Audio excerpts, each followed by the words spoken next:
Hi friends, ನಿಮ್ಮೆಲ್ಲರಿಗೂ ಮತ್ತೊಮ್ಮೆ ನಮ್ಮ ಯೂಟ್ಯೂಬ್ ಚಾನಲ್ಗೆ ಸ್ವಾಗತ. ಫ್ರೆಂಡ್ಸ್, ಒಂದ್ಸಲ ಕಣ್ಮುಚ್ಚಿ ಇಮ್ಯಾಜಿನ್ ಮಾಡ್ಕೊಳ್ಳಿ. ಬೆಳಿಗ್ಗೆ ಮಂಜಿನಿಂದ ಕೂಡಿರುವಂಥ ಹಸಿರಿನ ಬೆಟ್ಟ, ಎಷ್ಟೋ ವರ್ಷಗಳಿಂದ ಬೀಳ್ತಾ ಇರೋ ಜಲಪಾತ, ದಟ್ಟ ಕಾಡಿನಲ್ಲಿ ಕೇಳಿ ಬರ್ತಾ ಇರುವಂಥ ಹಕ್ಕಿಗಳ ಕಲರವ, ಮಳೆಯ ಹನಿಗಳಿಂದ ಜೀವ ತುಂಬಿಕೊಳ್ಳುವಂಥ ಪ್ರಕೃತಿ, ನಮ್ಮ ಉಸಿರಿಗೆ ಜೀವ ಕೊಡುವಂಥ ಕಾಡುಗಳು, ನಮ್ಮ ಹೊಲಗಳಿಗೆ ನಿತ್ಯ ನೀರು ಕೊಡುವಂಥ ನದಿಗಳು, ಲಕ್ಷಾಂತರ ಜೀವಿಗಳ ಆಶ್ರಯ, ಈ ಪ್ರಕೃತಿಯ ಅದ್ಭುತ ಸಾಮ್ರಾಜ್ಯ, ಇವೆಲ್ಲ ವರ್ಲ್ಡ್ನಲ್ಲೇ ಮೋಸ್ಟ್ ಪ್ರೀಶಿಯಸ್ ಆಗಿರೋ ಹಿಮಾಲಯಕ್ಕಿಂತ ಓಲ್ಡೆಸ್ಟ್ ಮೌಂಟನ್ ಅಂತ ಗುರುತಿಸ್ಕೊಂಡಿರೋ ಕನ್ನಡದ ಕವಿಗಳಿಂದ ಸಹ್ಯಾದ್ರಿಯ ಮಲೆ ಅಂತಾನೆ ಕರೆಸ್ಕೊಂಡ ವೆಸ್ಟರ್ನ್ ಘಾಟ್ಸ್ ಬಗ್ಗೆ.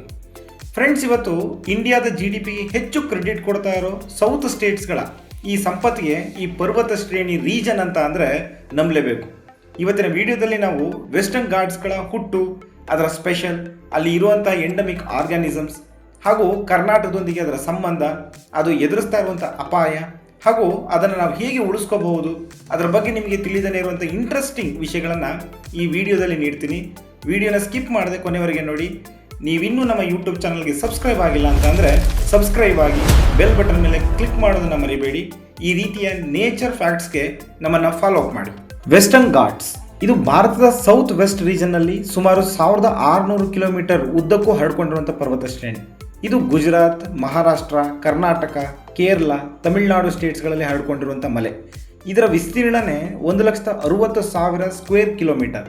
ಇದರ ಬಯೋಡೈವರ್ಸಿಟಿಯನ್ನು ನೋಡಿ 2012ರಲ್ಲಿ ಈ ರೀಜನನ್ನು ಯುನೆಸ್ಕೋದವರು ವರ್ಲ್ಡ್ ಹೆರಿಟೇಜ್ ಸೈಟ್ ಅಂತ ಐಡೆಂಟಿಫೈ ಮಾಡಿದ್ದಾರೆ.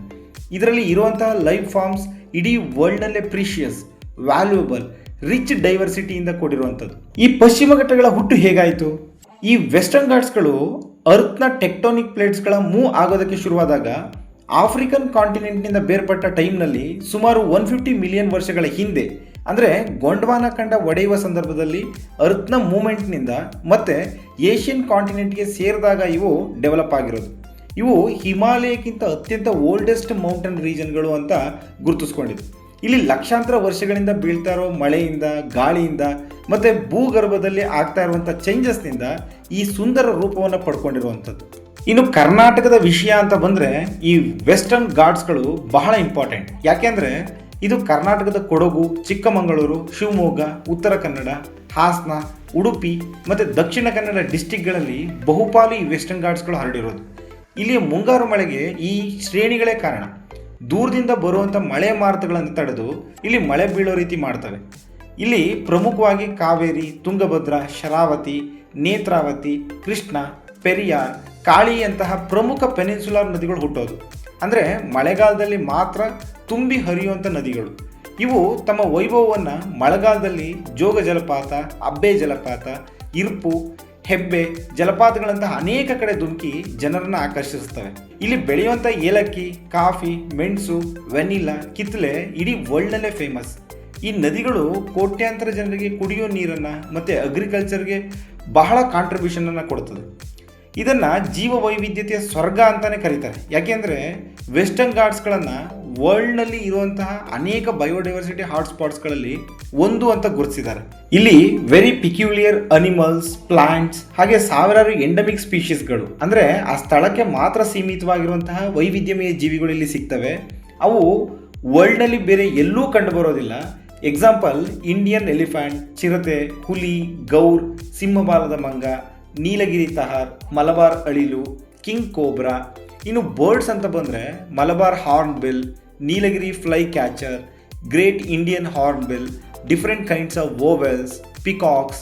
ಹಾಗೆ ಪ್ಲ್ಯಾಂಟ್ಸ್ ಅಂತ ಬಂದರೆ ಸ್ಯಾಂಡಲ್ವುಡ್ ಅಂದರೆ ಶ್ರೀಗಂಧ, ನೀಲಕುರಂಜಿ, ಯಾಲಕ್ಕಿ, ಬ್ಲ್ಯಾಕ್ ಪೆಪ್ಪರ್, ಕಾಫಿ, ಹಾಗೆ ಎಷ್ಟೋ ಬಗೆಯ ಮೆಡಿಸಿನಲ್ ಪ್ಲ್ಯಾಂಟ್ಸ್ಗಳು ಕೂಡ ಇದಕ್ಕೆ ಸಾಕ್ಷಿಯಾಗಿದೆ.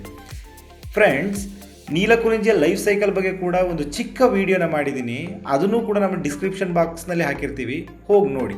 ಅದರ ಜೊತೆ ಬಂಡೀಪುರ, ನಾಗರಹೊಳೆ, ಕುದುರೆಮುಖ, ಸೈಲೆಂಟ್ ವ್ಯಾಲಿ, ಪೆರಿಯಾರ್, ಎರವಿಕುಳಂ, ಅಣ್ಣಮಲೈ ಅಂತಹ ಎಷ್ಟೋ ನ್ಯಾಷನಲ್ ಪಾರ್ಕ್ಗಳು ಕೂಡ ಈ ವೆಸ್ಟರ್ನ್ ಘಾಟ್ಸ್ನಲ್ಲೇ ಕಾಣಸಿಗುವಂಥದ್ದು. ಹಾಗಾದರೆ ಈ ವೆಸ್ಟರ್ನ್ ಘಾಟ್ಸ್ಗಳ ಇಂಪಾರ್ಟೆನ್ಸ್ ಏನು? ಇನ್ನು ಇದ್ರ ಇಂಪಾರ್ಟೆನ್ಸ್ ಅಂತ ಬಂದರೆ ಈ ವೆಸ್ಟರ್ನ್ ಘಾಟ್ಸ್ನಿಂದ ಮಳೆ ಪ್ರಮಾಣ ಹೆಚ್ಚಾಗುತ್ತೆ, ಅಂಡರ್ಗ್ರೌಂಡ್ ವಾಟರ್ ರೀಫಿಲ್ಲಿಂಗ್ ಆಗುತ್ತೆ, ಫ್ಲಡ್ಡನ್ನು ಕೂಡ ತಡೆಗಟ್ಟುತ್ತೆ, ನಮ್ಮ ವೆದರ್ ಕಾನ್ಸ್ಟೆಂಟಾಗಿ ಇರೋ ರೀತಿ ನೋಡ್ಕೊಳ್ಳುತ್ತೆ, ಗ್ಲೋಬಲ್ ವಾರ್ಮಿಂಗ್ ಕಡಿಮೆ ಆಗುತ್ತೆ. ಆದರೆ deforestation, illegal mining, construction, dam climatic changes, forest fire, pollution, ಟೂರಿಸಂನಿಂದಾಗಿ ಇವು ಬಹಳ ಅಪಾಯದಲ್ಲಿದೆ. ಹಾಗೆ ನಾಶ ಕೂಡ ಆಗ್ತಾ ಇದೆ. ಇದನ್ನು ಸಂರಕ್ಷಣೆ ಮಾಡೋಕ್ಕೆ ಗೌರ್ಮೆಂಟ್ ಕೂಡ ಇಲ್ಲಿಗಲ್ ಆಗಿ ಮೈನಿಂಗ್ ಮಾಡೋದನ್ನು, ಮರ ಕಡಿಯೋದನ್ನು ನಿಯಂತ್ರಿಸ್ತಾ ಇದೆ, ವೈಲ್ಡ್ ಲೈಫನ್ನು ಪ್ರೊಟೆಕ್ಟ್ ಮಾಡ್ತಾ ಇದೆ, ಪ್ಲಾಸ್ಟಿಕ್ ಯೂಸ್ ಮಾಡೋದನ್ನು ಕೂಡ ಕಡಿಮೆ ಮಾಡಿದೆ, ಇಲ್ಲಿಗಲ್ ಆಗಿ ಕನ್ಸ್ಟ್ರಕ್ಷನನ್ನು ಪ್ರಾಹಿಬಿಟ್ ಮಾಡಿದೆ. ಅದೇ ರೀತಿ ಸ್ಥಳೀಯ ಸಮುದಾಯಗಳ ಸಹಕಾರನ ಕೂಡ ಅದು ಪಡ್ಕೊಳ್ತಾ ಇದೆ. ಒಟ್ಟಿನಲ್ಲಿ ಈ ವೆಸ್ಟರ್ನ್ ಘಾಟ್ಸ್ಗಳು ಹಿಮಾಲಯಕ್ಕಿಂತ ಹಳೆಯದಾಗಿರೋ ವರ್ಲ್ಡ್ನಲ್ಲೇ ಬಯೋಡೈವರ್ಸಿಟಿ ಹಾಟ್ಸ್ಪಾಟ್ಸ್ ಆಗಿ ಲಕ್ಷಾಂತರ ಜೀವಿಗಳ ಆಶ್ರಯನ ಕಲ್ಪಿಸ್ಕೊಟ್ಟಿದೆ. ಇದು ಸೌತ್ ಇಂಡಿಯಾದ ಎಲ್ಲ ನದಿಗಳ ಹುಟ್ಟಿಗೆ ಕಾರಣವಾಗಿದೆ. ಅದೇ ರೀತಿ ಭಾರತದ ಎಲ್ಲ ಸ್ಪೈಸಿ ಪ್ರಾಡಕ್ಟ್ಸ್ಗಳ ಕಾಂಟ್ರಿಬ್ಯೂಷನ್ ಮಾಡ್ತಾ ಇದೆ. ಲಕ್ಷಾಂತರ ಜನರ ಡ್ರಿಂಕಿಂಗ್ ವಾಟರ್ನ ಮೂಲ ಕೂಡ ಇದೆ. ಕರ್ನಾಟಕದ ಮೈಸೂರು, ಬೆಂಗಳೂರಿನಂಥ ದೊಡ್ಡ ಸಿಟಿಗಳಿಗೆ ನೀರು ಕೂಡ ಇಲ್ಲಿ ಬಿದ್ದಂತಹ ಮಳೆಯಿಂದನೇ ಸಿಗೋದು. ಇಲ್ಲಿ ಮಳೆ ಬಿದ್ದರೆ ಡ್ಯಾಮ್ಗಳು ಭರ್ತಿ ಆಗ್ತವೆ, ಈ ಕಾವೇರಿ ಹೋರಾಟಗಳು ನಿಲ್ತವೆ. ಇಲ್ಲ ಅಂತ ಅಂದರೆ ಇದೇ ರೀತಿಯಾದಂಥ ಹೋರಾಟಗಳು ನಿತ್ಯ ಹೊಡೆದಾಡಬೇಕಾಗ್ತದೆ. ಜನರಿಗೆ ನೀರು ಬೇಕು ಅಂದರೆ, ರೈತರುಗಳು ಬೆಳೆ ಬೆಳಿಬೇಕು ಅಂತ ಅಂದರೆ ಈ ವೆಸ್ಟರ್ನ್ ಘಾಟ್ಸ್ಗಳೇ ಬೇಕು. ಇದು ಒಂದು ಪರ್ವತ ಶ್ರೇಣಿ ಅಲ್ಲ, ಇಂಡಿಯಾದ, ಅದರಲ್ಲೂ ಸೌತ್ ಇಂಡಿಯಾದ ಹಾರ್ಟ್ ಇದ್ದ ಹಾಗೆ. ಇದನ್ನು ಸೇವ್ ಮಾಡಿ ನಮ್ಮ ಮುಂದಿನ ಜನ್ರೇಷನ್ಗೆ ಕೊಡಬೇಕಾಗಿರೋದು ಬರೀ ಗೌರ್ಮೆಂಟ್ ವರ್ಕ್ ಮಾತ್ರ ಅಲ್ಲ, ಬದಲಿಗೆ ನಮ್ಮೆಲ್ಲರ ಡ್ಯೂಟಿ.